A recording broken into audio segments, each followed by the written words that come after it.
വിശദമായ വാർത്തയിലേക്കാണ്. ബലാത്സംഗ കേസിൽ പ്രതിയായ രാഹുൽ മാങ്കൂട്ടത്തിലിന്റെ ഒളിയിടം കണ്ടെത്തിയെന്ന സൂചന. മാങ്കൂട്ടത്തിൽ കർണാടക തമിഴ്നാട് അതിർത്തിയിലെന്ന വിവരം. അതിനിടെ മുൻകൂർ ജാമ്യാപേക്ഷ അടച്ചിട്ട മുറിയിൽ പരിഗണിക്കണമെന്നാവശ്യപ്പെട്ട പുതിയ ഹർജി നൽകി രാഹുൽ മാങ്കൂട്ടത്തിൽ. വിവരങ്ങളുമായി ഫൈസൽ അസീസ് ചേരുന്നുണ്ട്. ഫൈസൽ, അന്വേഷണ സംഘം കൂടുതൽ സൂചനകൾ പുറത്തുവിടുകയാണ്. ഒളിയിടം കണ്ടെത്തിയെന്നാണ് ഏറ്റവും ഒടുവിൽ ലഭ്യമാകുന്ന വിവരം. അങ്ങനെയെങ്കിൽ ഉടൻ അറസ്റ്റ് ഉണ്ടാകാനുള്ള സാധ്യതയുണ്ടോ? തീർച്ചയായും കാർത്തു, അത് തന്നെയാണ്. അതായത് ഉടൻ അറസ്റ്റ് ചെയ്യാനുള്ള ഒരു സാധ്യത തന്നെയാണ് മുന്നിൽ കാണേണ്ടത്. രാഹുൽ മാങ്കൂട്ടത്തിൻ്റെ ഇതുവരെ കഴിഞ്ഞിരുന്ന ഒരു ഒളിയിടമാണ് പോലീസ് ഇപ്പോൾ കണ്ടെത്തിയിരിക്കുന്നത്. അതായത് കർണാടകയുടെയും തമിഴ്നാടിൻ്റെയും അതിർത്തിയായ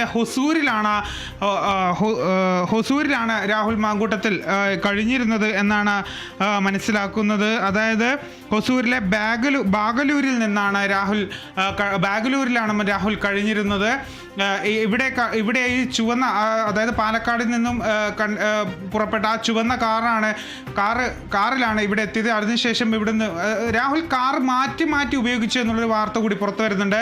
ഈ ചുവന്ന കാറിൽ ഇവിടെ എത്തി, അതിനുശേഷം മറ്റൊരു കാറിൽ വീണ്ടും മുങ്ങി, അത്തരത്തിലുള്ളൊരു വാർത്ത കൂടി പുറത്തു വരുന്നുണ്ട്. അതായത് ഇന്ന് രാവിലെയാണ് കർണാടകയിലേക്ക് മുങ്ങിയത് എന്നുള്ളൊരു കാര്യമാണ് പുറത്തു വരുന്നത്. ഹൊസൂർ എന്ന് പറയുന്നത് തമിഴ്നാട് കർണാടക അതിർത്തിയിലാണ്, ഒരു വ്യവസായ മേഖലയാണ് ഈ ഹൊസൂർ എന്ന് പറയുന്നത്. അവിടെയാണ് രാഹുൽ മാങ്കൂട്ടത്തിൽ എത്തിയത്. അതിനുശേഷം വീണ്ടും കർണാടകയിലേക്ക് മുങ്ങി എന്നുള്ളൊരു വാർത്തയാണ് ഇപ്പോൾ പുറത്തു വരുന്നത്. ഒപ്പം തന്നെ ഈ മാങ്കൂട്ടത്തിൽ പുതിയ ഹർജിയും കൂടി നൽകിയിട്ടുണ്ട്. അതായത് തൻ്റെ ജാമ്യാപേക്ഷ നാളെ കോടതി പരിഗണിക്കുന്ന തൻ്റെ ജാമ്യാപേക്ഷ അടച്ചിട്ട മുറിയിൽ പരിഗണിക്കണമെന്നാണ് രാഹുൽ മാങ്കൂട്ടത്തിൽ ഹർജി നൽകിയിരിക്കുന്നത്. തിരുവനന്തപുരം സെഷൻസ് കോടതിയിലാണ് രാഹുൽ മാങ്കൂട്ടത്തിൽ ഹർജി നൽകിയിരിക്കുന്നത്. എന്നാൽ ഈ സഞ്ചരിച്ച പോളോ കാർ കണ്ടെത്തിയിട്ടുണ്ട് എന്നുള്ളൊരു വ്യക്തമായ ഒരു സ്ഥിരീകരിക്കാത്ത വിവരം കൂടി പുറത്തു വരുന്നുണ്ട്. ഇതൊരു യുവനടിയുടേതാണെന്നാണ് ഈ കാർ എന്നാണ് നേരത്തെ പുറത്തു വരുന്ന വിവരം. ഇവരെയും ചോദ്യം ചെയ്യും. അതായത് ഇവർ മനഃപൂർവ്വമാണ് ഈ കാർ വിട്ടു നൽകിയത്, അല്ലെങ്കിൽ ഇത്തരത്തിൽ സഹായിച്ചതെങ്കിൽ ഇവരെയും പ്രതി ചേർക്കുമെന്നാണ് SITയിൽ നിന്നും ലഭിക്കുന്ന വിവരം എന്ന് പറയുന്നത്. ഇത് രാഹുൽ മാങ്കൂട്ടത്തിൻ്റെ ഞായറാഴ്ച വരെയുള്ള റൂട്ട് മാപ്പ് പോലീസിന് ലഭിച്ചിട്ടുണ്ട്. വ്യാഴം വെള്ളി ദിവസം രാഹുൽ പൊള്ളാച്ചിയിൽ തന്നെ ഉണ്ടായിരുന്നു. അതിനുശേഷം ഈ തമിഴ്നാട് അതിർത്തിയായ ഹൊസൂരിലെ ബാഗലൂരിൽ എത്തി. അവിടുന്ന് ഇന്ന് വീണ്ടും കർണാടകയിലേക്ക് മുങ്ങിയിട്ടുണ്ട് എന്നുള്ളതാണ് ഏറ്റവും പുതിയ വിവരം എന്ന് പറയുന്നത്. പിന്നീട് ഈ SIT ഇന്ന് വീണ്ടും പാലക്കാട്ടെ രാഹുലിൻ്റെ ബിൽടെക് സമ്മിറ്റ് എന്ന ഫ്ലാറ്റിലെത്തി തെളിവെടുപ്പ് നടത്തിയിട്ടുണ്ട്.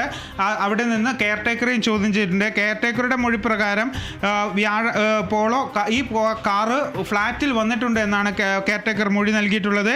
വ്യാഴാഴ്ചയ്ക്ക് ശേഷം കാറ് ഫ്ലാറ്റിൽ എത്തിയിട്ടില്ല എന്നാണ് കെയർടേക്കറും മൊഴി നൽകിയിട്ടുള്ളത്. ഏതായാലും പൊള്ളാച്ചിയിൽ നിന്ന് കോയമ്പത്തൂരിൽ നിന്നാണ് ഹൊസൂരിലേക്ക് പോയത് എന്നാണ് ഏറ്റവും പ്രധാനപ്പെട്ട വിവരം എന്ന് പറയുന്നത്. പിന്നീട് ഇന്ന് രാവിലെയാണ് ബംഗളൂരുവിലേക്ക് മറ്റൊരു കാറിൽ എത്തിയിരിക്കുന്നത്. അതായത് ഒരു സിനിമാ കഥ പോലെയാണ് ഇപ്പോൾ ഈ ഒരു കേസ് നീളുന്നത്. വിവിധ കാറുകളിലായി CCTV ഇല്ലാത്ത സ്ഥലത്ത് കൂടി രാഹുൽ മാങ്കൂട്ടത്തിൽ അതിവിദഗ്ധമായി മുങ്ങുന്ന ഒരു സാഹചര്യം. ഏതായാലും നാളെയാണ് ഈ ജാമ്യാപേക്ഷ പരിഗണിക്കുന്നത്. അതുകൊണ്ട് തന്നെ പോലീസിനെ സംബന്ധിച്ച് ഇന്ന് തന്നെ അറസ്റ്റ് ചെയ്യണമെന്നുള്ളത് നിർബന്ധമായ കാര്യമാണ്. അതുകൊണ്ട് തന്നെ ഇന്ന് ഉടൻ അറസ്റ്റ് ഉണ്ടായേക്കും എന്നതാണ് ഏറ്റവും പ്രധാനപ്പെട്ട വിവരം. ശരി, ബലാത്സംഗ കേസിൽ പ്രതിയായ രാഹുൽ മാങ്കൂട്ടത്തിലിന്റെ ഒളിയിടം കണ്ടെത്തിയിരിക്കുന്നു എന്ന സൂചനയാണ് ലഭിക്കുന്നത്. മാങ്കൂട്ടത്തിൽ കർണാടക തമിഴ്നാട് അതിർത്തിയിലുണ്ടെന്നാണ് വിവരം. അതിനിടെ മുൻകൂർ ജാമ്യാപേക്ഷ അടച്ചിട്ട മുറിയിൽ പരിഗണിക്കണമെന്നാവശ്യപ്പെട്ട പുതിയ ഹർജി രാഹുൽ മാങ്കൂട്ടത്തിൽ നൽകിയിട്ടുണ്ട്. നാളെയായിരിക്കും രാഹുൽ മാങ്കൂട്ടത്തിന്റെ മുൻകൂർ ജാമ്യാപേക്ഷ കോടതി പരിഗണിക്കുക. അതിനു മുമ്പ് അറസ്റ്റ് പോലീസിന് ആവശ്യമാണ്. ഫൈസൽ അസീസാണ് വിവരങ്ങൾ പങ്കുവച്ചത്.